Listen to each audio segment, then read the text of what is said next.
Hello and welcome to The Mill. I am your host, Dusty Crane, and this week I thought we would talk about those big drops last week into the Apple App Store and Android market, respectively. That's right, I'm talking about Scythe Digital Edition. It made its worldwide debut in the App Store last week. I wanted to start by doing some side-by-side comparisons because there are some questions that I see come up repeatedly, and I figured that was as good a place to start as any. The two questions that I've seen most often are, does it have the expansion material, and do they share a common online lobby?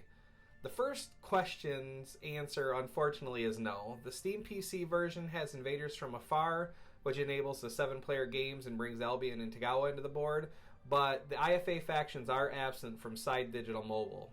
Hopefully that'll come along here soon. The second question, though, brings terrific news. I almost said terrible. It brings terrific news. It appears that all copies of the game share the same lobby.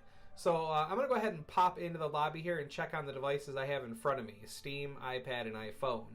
I think that bodes really well for finding a game online even when you're on the go. If you don't want your ELO score to suffer, though, don't start any online games on a spotty connection or that you aren't certain you'll have time to finish.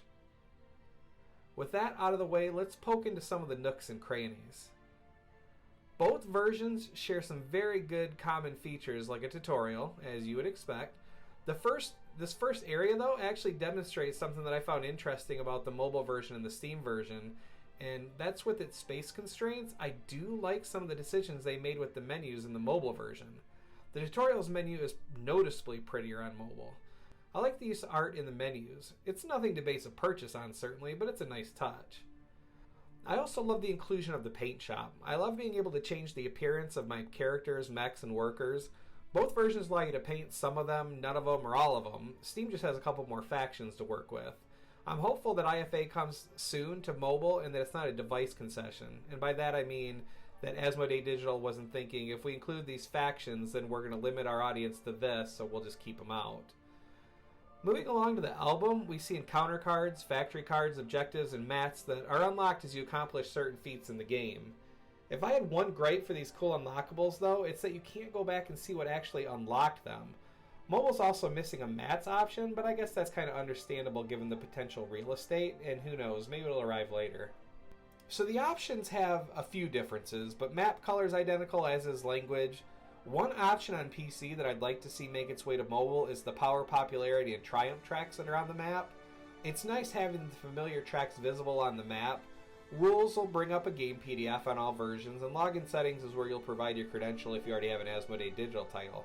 And you'll need an Asmodee Digital ID to play online anyway.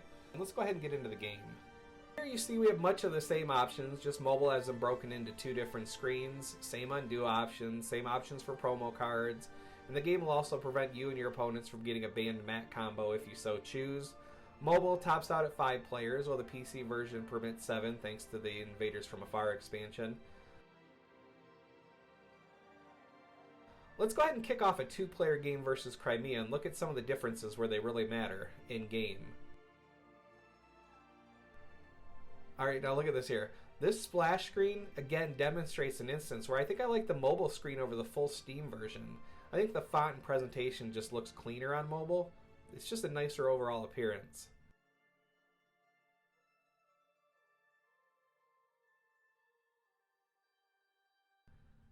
Alright, let's go ahead and get into the game now. The animation is identical, and the load time was too. The only difference that immediately stood out was the absence of the tracks and the fact that Olga is facing a slightly different direction. But, again, same time, same animation, so that's cool. Let's go ahead and take a look at both of the UIs, and by that I mean user interface if you don't speak that design language. In Steam, my default view of stars and resources is actually smaller than the mobile version, but it can be expanded to show us even more information, not just for ourselves, but for our opponents. And we can also find this in mobile, we just can't hang it out on the screen like we can in the Steam version. In mobile, to find this information, we have to hit that burger icon in the top left-hand corner, or long press on the faction icon over the end turn button. Steam version has the objectives tiles right on the screen too, and mobile has it clicked behind the on-screen icon or accessible via the burger icon.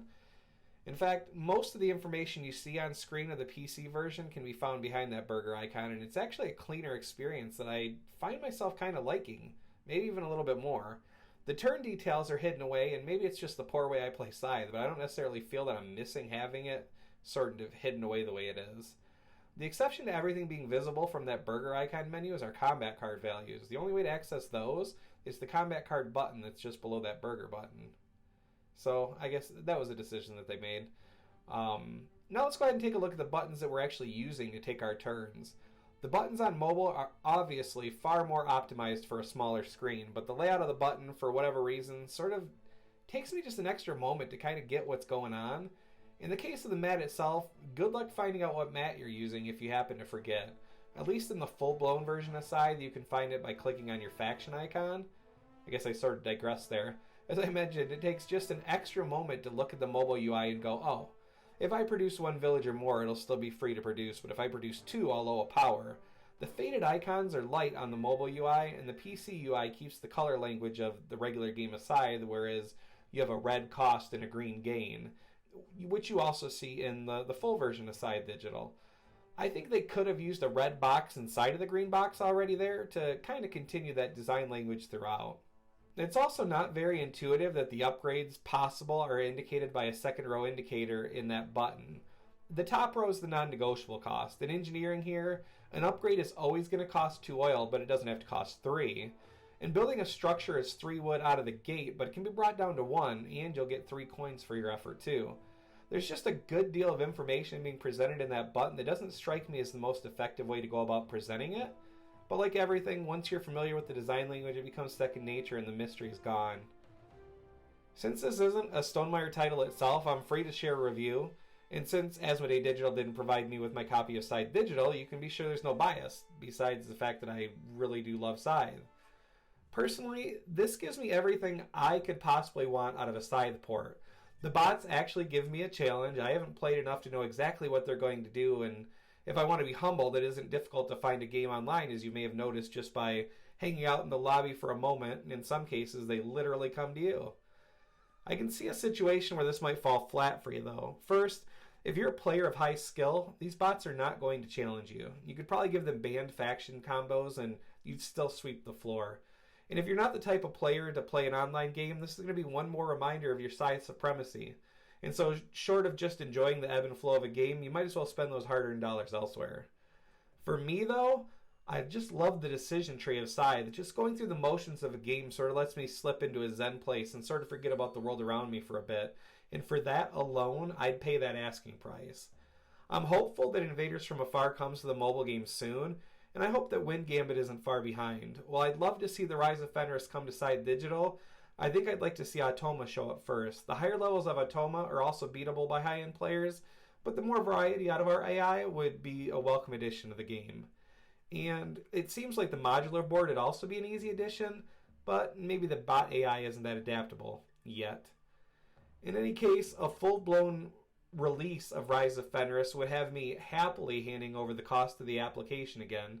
And while I understand I may be in the minority there, it just seems like too big of an addition to expect to pay Invaders from Afar dollars.